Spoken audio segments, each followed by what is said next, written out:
अंबाबाई लाड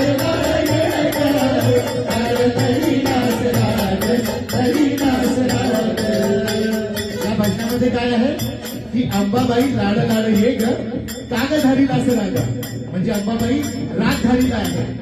पण जेव्हा मुलगा आईला म्हणवतो तेव्हा आई मानून जाते, आई मानून जाते. तर आई मानल्यानंतर काय होते? हो अंबाबाई आली माझ्या या दारात, हो अंबाबाई आली माझ्या या दारात.